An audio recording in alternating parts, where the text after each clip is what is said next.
Hi my friends, welcome to Ignite Mercy, Cecilia again. And Christmas happened, New Year's here. And I thought to myself, how can we continue in this spirit of joy? How can we not let these wonderful holidays, especially Christmas, just be for the week that it is, then the next week New Year's, and then call it a day. So I pulled entry 347 and 346. And this is Faustina during Midnight Mass for Christmas. And she says, Midnight Mass. As Holy Mass began, I immediately felt a great interior recollection. Joy filled my soul. During the offertory, I saw Jesus on the altar, incomparably beautiful. The whole time, the infant kept looking at everyone, stretching out his little hands. During the elevation, the child was not looking towards the chapel, but up to heaven. After the elevation, he looked at us again, but just for a short while because he was broken up and eaten by the priest in the usual manner. And the next day I saw the same thing, and on the third day as well.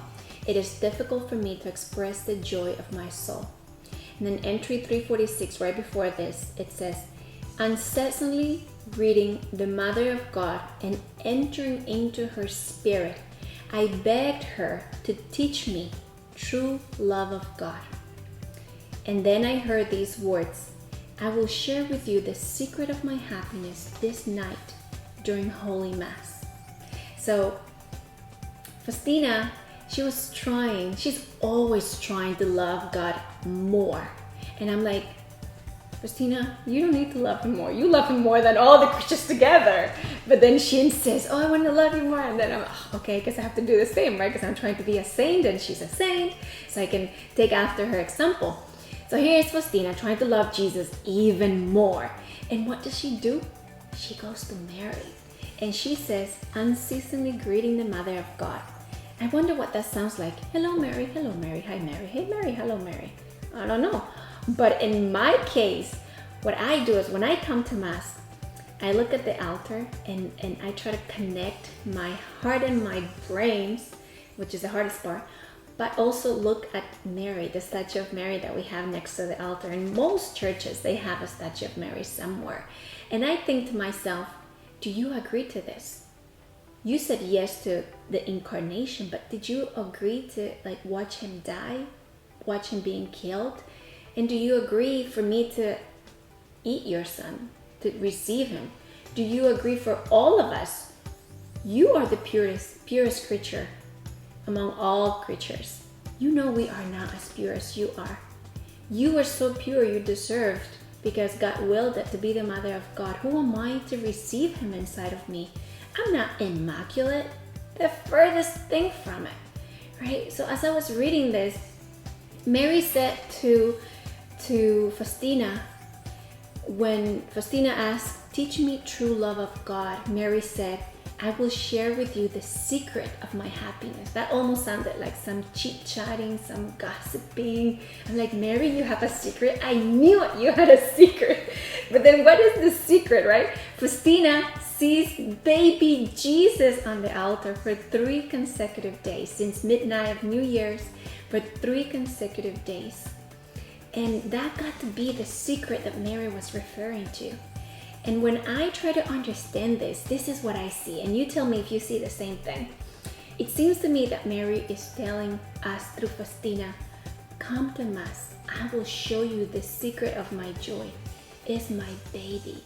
Because who would not look at a baby's face and feel joy and see pureness in the eyes of a baby, right? All the promises of life and a wonderful future are still there, all encompassed in a little perfect baby. No ill intentions, no double thoughts, right? A baby is the purest thing we have, the closest thing we have to God.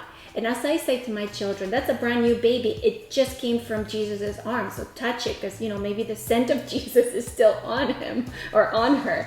So Mary says the secret to learning to love God is Jesus.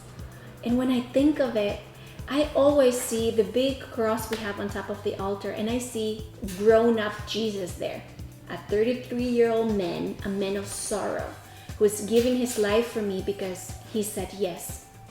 But when Mary intersect that thought in my head, that image in my head, it seems to me like she's saying, yes, this is the man who died for you, true man and true God, but this is also my Jesus.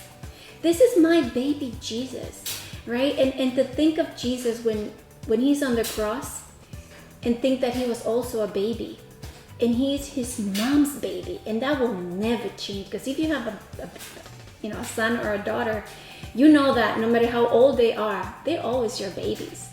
So when Mary's giving us Jesus, she's giving us her baby. So here's a perfect way to extend Christmas forever. Every time you come to Mass and you see the priest preparing for the consecration, he's preparing for the sacrifice, but not only for the sacrifice of a man who died for you and me on the cross.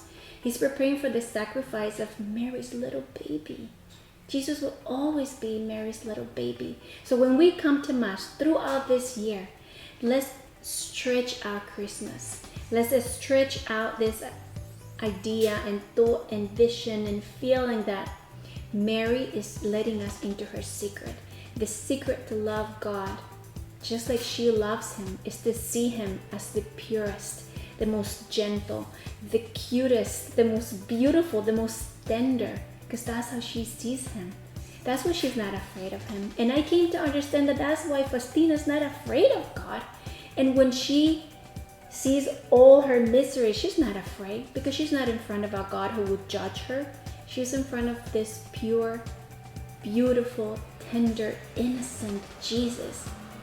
Mary's his baby Jesus. So let's come to Mass every week and let's receive Jesus in Mass, but let's never forget that Jesus is Mary's baby Jesus. Now enjoy this time and continue to enjoy the holidays throughout the year, and I will see you here next Saturday. Thank you.